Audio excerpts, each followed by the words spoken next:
बात बहुत पुरानी है। रोम में एक चित्रकार था। चित्रकार को एक बार ये विचार आया कि मैं दुनिया के सबसे अच्छे व्यक्ति का चित्र बनाऊं। एक ऐसा चित्र बनाऊं जो नायाब हो, बेजोड़ हो। एक ऐसा चित्र बनाऊं जिसमें इस धरती पे आने वाला सबसे सुंदर मनुष्य झलके। ईश्वर की सर्वश्रेष्ठ रचना की तस्वीर मैं बनाना चाहता हूं। और इस तरह से वो धरती के सबसे अच्छे मनुष्य की खोज में निकल गया। ढूंढते ढूंढते उसे एक छोटा बच्चा मिला। वो बच्चा बड़ा मासूम था। उसके चेहरे पे मुस्कुराहट थी। उसकी आत्मा की निर्मलता उसके चेहरे पे प्रकट हो रही थी। कलाकार को लगा कि यही इस पृथ्वी का सबसे सुंदर मनुष्य हो सकता है। मुझे इसका चित्र बनाना चाहिए। कलाकार ने उस बच्चे की तस्वीर बनाई।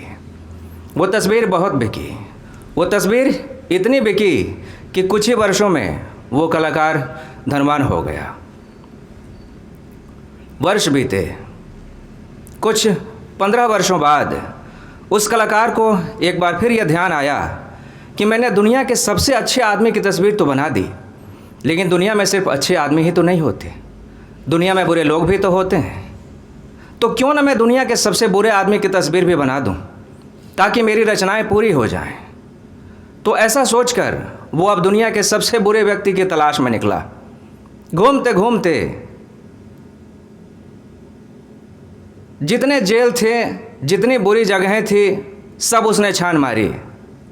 जब एक जेल में वो पहुंचा तो वहां जाके उसे एक खूंखार कैदी मिला। उसे देख के लगता था कि साक्षात हैवान है। कलाकार ने सोचा कि हो ना हो, यही इस दुनिया का सबसे बुरा आदमी होगा, मुझे इसी की तस्वीर बनानी चाहिए। ऐसा करके वो उस कैदी से मिला। उसने पूरी बात उसे बताई। उसने कहा कि एक बार मैंने दुनिया की सबसे अच्छी तस्वीर बनाई थी, सबसे अच्छे व्यक्ति की तस्वीर बनाई थी।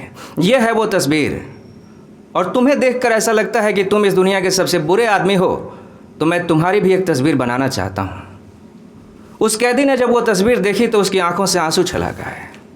उसने उस चित्रकार को कहा कि हे चित्रकार, तुम्हें भरोसा ना आएगा किंतु ये तस्वीर मेरी ही है।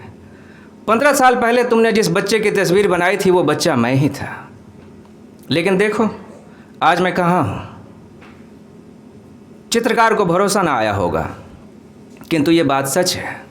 ये बात सच थी कि वो छोटा बच्चा ही, जो कि कभी दुनिया का सबसे अच्छा व्यक्ति था चित्रकार की नज़रों में, अब वो दुनिया का सबसे बुरा व्यक्ति हो गया था चित्रकार की नज़रों में। मनुष्य जो कि ईश्वर की सर्वश्रेष्ठ रचना कहा जाता है, सिर्फ इसी विशेषता के लिए कहा जाता है कि उसके भीतर ये क्षमता है, उसके भीतर ये संभावना है कि वो चाहे तो सबसे बुरा बन सकता है और वो चाहे तो सबसे अच्छा भी बन सकता है। और किसी भी पशु में ये बात नहीं है सिवाय मनुष्य के। यदि दुनिया के अन्य जीवों की बात करें तो सभी जीव अपने भीतर एक बनी बनाई मानसिक संरचना को लेके इस धरती पे आते हैं। जैसे डॉल्फिन का बच्चा है। डॉल्फिन का बच्चा पैदा होते ही तैरने लगता है। जिराफ का बच्चा पैदा होते ही कुछ ही घंटों में दौड़ने लगता है। हाथी का बच्चा पैदा होने के कुछ ही घंटों के बाद वो चलने लगता है। किंतु मनुष्य का बच्चा इतना असहाय होकर पैदा होता है कि यदि उसकी देख रेख न की जाए, यदि उसे 2-4 साल 5 साल संभाला न जाए, तो वो जी ही नहीं पाएगा। उसका जीना संभव ही नहीं है, क्योंकि वो अपने भीतर कोई बनी बनाई संरचना लेके पैदा नहीं हो रहा है। वो एक कोरे कागज की तरह पैदा हो रहा है। वो सिर्फ एक संभावना की तरह पैदा हो रहा है, और वो संभावना ये कहती है कि इसको जिस वातावरण में रख दो ये वैसा ही बन जाएगा। यदि इसे कुत्तों के साथ रख दो तो ये कुत्तों जैसा हो जाएगा। ये कुत्तों जैसा भौंकना सीख जाएगा। ये कुत्तों जैसा काटना सीख जाएगा। यदि इसे साधुओं के साथ रख दो तो ये साधुओं जैसा हो जाएगा। यही उसकी सबसे बड़ी संभावना है कि उसको जहां भी रख दो वो वैसा ही हो जाता है। जर्मनी का एक बहुत प्रसिद्ध दार्शनिक हुआ फ्रेडरिक नीत्शे। फ्रेडरिक नीत्शे ने मनुष्य के बारे में कहा कि मनुष्य पशु और परमात्मा के बीच पुल है। आदमी एक पुल है जो पशु से शुरू होता है और परमात्मा पे जाके ख़त्म होता है। पशु की तरह पैदा होता है, पशु की तरह हर बच्चा पैदा होता है, किंतु धीरे धीरे वो परमात्मा की तरफ विकसित होता है। और इस विकसित होने में जो सबसे बड़ी विशेषता है, सबसे ख़ास बात है, वो ये है कि वो किस परिवेश में, किस वातावरण में पाला जाता है। पिछली वार्ता में हमने अंतःकरण चतुष्टय के बारे में बात की थी। मैंने आपसे कहा था कि मनुष्य की यात्रा, जो कि पशु से परमात्मा की यात्रा है, वो यात्रा तभी अपनी पूर्णता को पहुंचती है जब मनुष्य अपने अंतःकरण को शुद्ध कर ले। अंतःकरण के 4 अवयव बताए गए थे: मन, बुद्धि, चित्त और अहंकार। इन चारों को शुद्ध किए बिना आत्म साक्षात्कार या परमात्म साक्षात्कार संभव नहीं है। इन चारों में जो सबसे महत्वपूर्ण है वो मैं आज आपसे कहूँगा। उस पर हमने पिछली वार्ता में भी बात की थी, लेकिन विशेष रूप से आज उसके ऊपर हम बात करेंगे। वो है हमारा चित्त। आप सभी ने सुना होगा कि स्वर्ग में चित्रगुप्त महाराज होते हैं। वो चित्रगुप्त महाराज क्या करते हैं? आदमी के कर्मों का लेखा जोखा रखते हैं कि तुमने कितने अच्छे कर्म किए और कितने बुरे कर्म किए।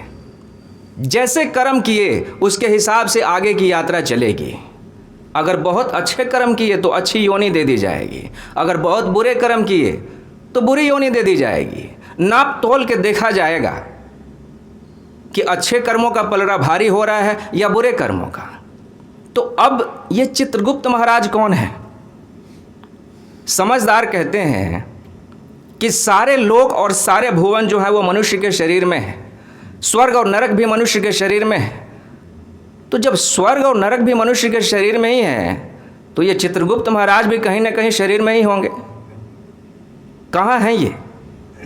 वास्तव में जिसे हम चित्त कहते हैं ना, वही चित्रगुप्त है। चित्त को ही चित्रगुप्त कहा गया है। पिछली वार्ता में आपसे बताया गया था कि मनुष्य जो भी कर्म करता है उसके कर्मों की छाप उसके चित्त पे जाके अंकित हो जाती है।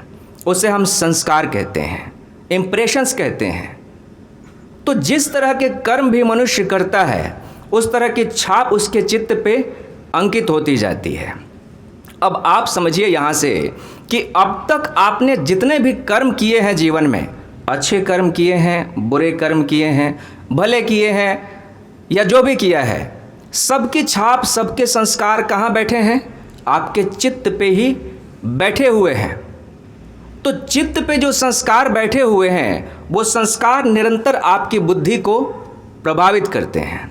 बुद्धि के विषय में बताया गया था कि बुद्धि जो है वो मन के 2 संकल्प और विकल्पों के बीच में निर्णय लेने का काम करती है। बुद्धि ये तय करती है कि कौन सा विचार अच्छा है, कौन सा विचार बुरा है, कौन सी इच्छा सही है, कौन सी इच्छा गलत है।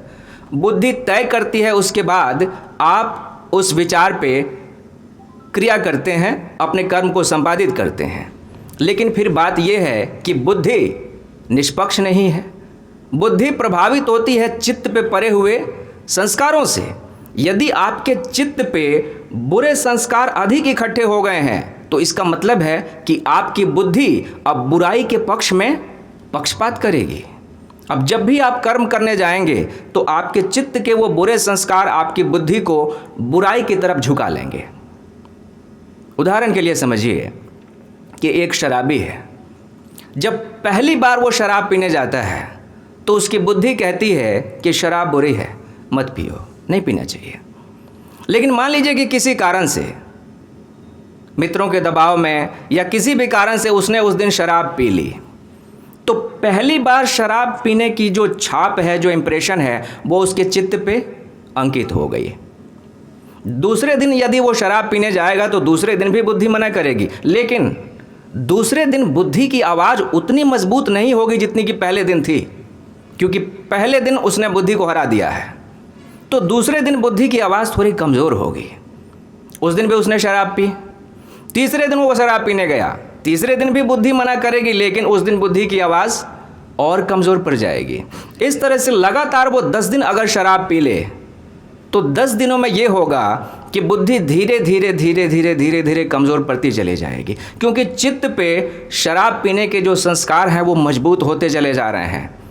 फिर एक दिन ऐसा आएगा कि जब वो शराब पीने जाएगा तो बुद्धि कोई भी आवाज़ नहीं उठाएगी। बुद्धि अब शांत हो गई है, बुद्धि अब समझ गई है कि ये मेरी सुनता नहीं है। साथ ही साथ चित्त के संस्कार जो हैं शराब पीने के वो इतने मजबूत हो गए हैं कि अब बुद्धि की वहाँ चलती नहीं है ना।